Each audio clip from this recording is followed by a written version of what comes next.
Astronauts to the moon.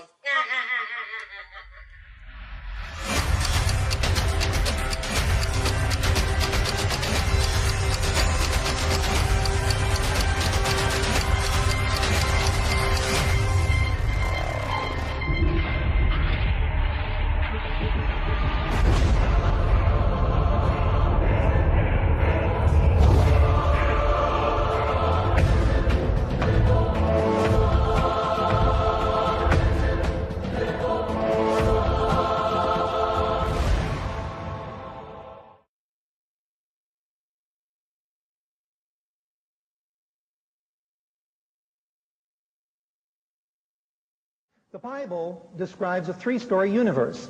Heaven is a solid sphere, a hemisphere that arches over the earth, the rakia in Hebrew, the firmamentum in Latin, the firmament in the King James Bible. There was water above there, that's why the sky is blue, and somewhere above that is the abode of heaven, of God and the angels. We are down here on this flat earth. The Bible is definitely a flat earth book. And below us in the subcellar is Sheol, or hell. Now, with the development of telescopes and the discovery that the earth goes around the sun and that the earth is a sphere, some very important biblical ideas were shattered. Heaven, for example, which was a physical thing up there, heaven has gotten lost. Nobody knows where it is. It has moved outside the realm of space and time. It is in some other dimension, I suppose. And like heaven, hell too has been displaced. It's no longer down in the basement. It's not at the Mohorovicic discontinuity. It's not in the mantle. Nobody knows where the hell is. Now, as long as we had this three-story universe with a physical heavens to which the sun and the moon and the stars were attached, the Magi could very easily follow a star, which was not many thousand feet above them.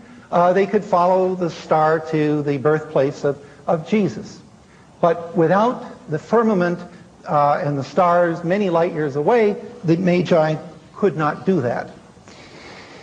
The ascension of Jesus, for example, in light of what we really have, that we are a planet flying through outer space, the ascension of Jesus now is seen not to be a miracle, but a simple absurdity.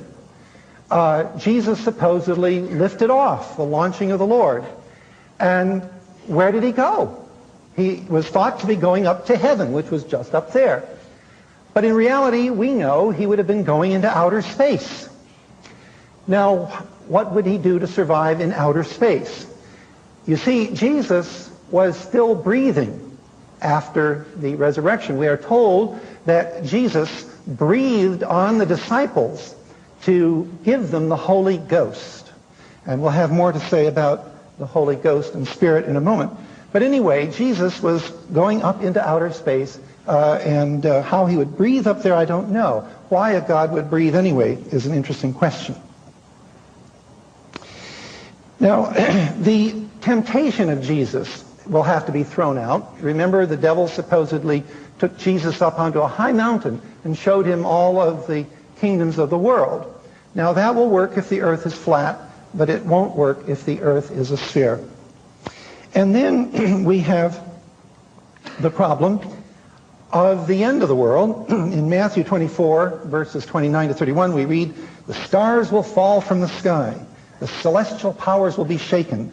Then will appear in heaven the sign that heralds the Son of Man. All the peoples of the world will make lamentation, and they will see the Son of Man coming on the clouds of heaven with great power and glory." Now, once again, if all the people of the world are to see Jesus at his second coming, we have to have a flat earth. This will not work really with a sphere. Although I must confess that on this one, Pat Robertson may have refuted me.